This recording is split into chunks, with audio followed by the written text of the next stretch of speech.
Now, when I first got started, I felt like it was going to be impossible to get to that monetization phase in YouTube. But rest assured, after a year, you start getting some momentum. It's going to take at least a year before you start to find a foundation. The watch hours is a hard requirement. 4,000 is a lot. That's about 8 hours a day of people watching your content. So one video is not going to do it. I hate to say it. And then the shorts requirement, 10 million or 20, I forget how many, but it's insane amount. I've never even got 250,000 off some shorts. So that's a hard avenue. If you're going to go the shorts avenue, you're going to burn yourself out. I hate to say. I would recommend going the video avenue, but providing some sort of searchable content for someone, or maybe even educational, or your journey on a golf course. A lot of people are doing that though. So try to stand out if you're going to do it. Don't take yourself too seriously, as we mentioned, and don't beat yourself up too much. Like, people like to see bad shots. You know, I'm out here probably majority of the time looking for my golf ball and not taking myself too seriously. Even the people I play with, they think that, you have a camera on, you're probably trying to really keep a score. I don't keep score when I'm playing. I should. I don't. And when you get to that monetization phase, 1,000 subscribers, the watch time, it's exciting, but you're going to be making about $2 a day. That's what I did. So you start to realize, at what point are you going to pull back? So it comes in a wave, just like a golf course. There's a flow to it. In my opinion, with YouTube, there's a flow to it too. Sometimes you push a little bit more into it and you pull back when you get a little burnt out.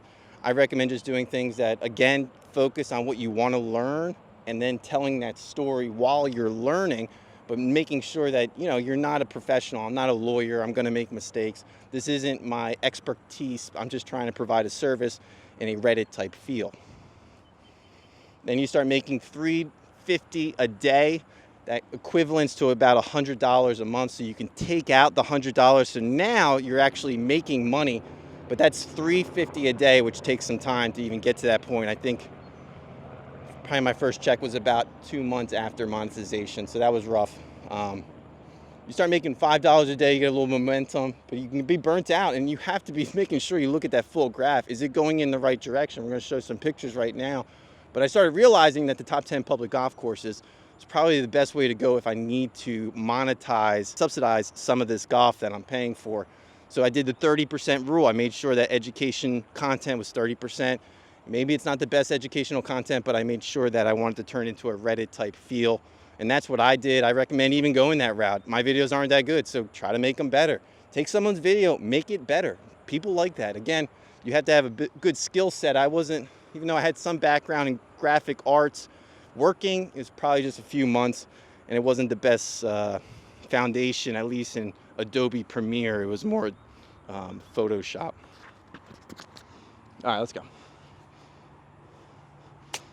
Oh, why'd you crush it?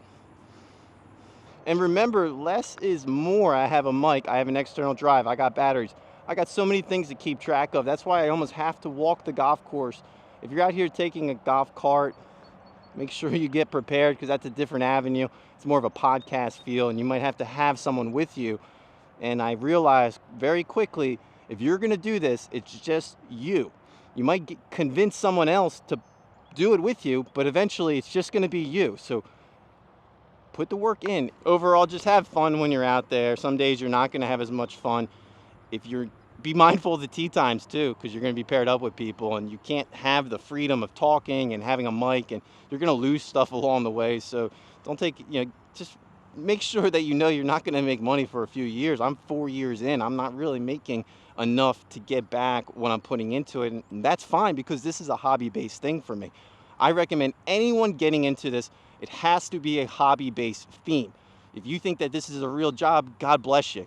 You got to be really good at it, and there's professionals that are doing this that aren't at the level that some of these golf influencers that are trying to be influencers. There's the ones that are already paving the way, the good, the Grants, and that makes sense because they're already there. To think that you're going to get there, remember, everything comes in a wave. So they're up, they're going to come down. There's other people that are going to move up into this space, but more importantly, I don't think it's going to get as popular as it is now.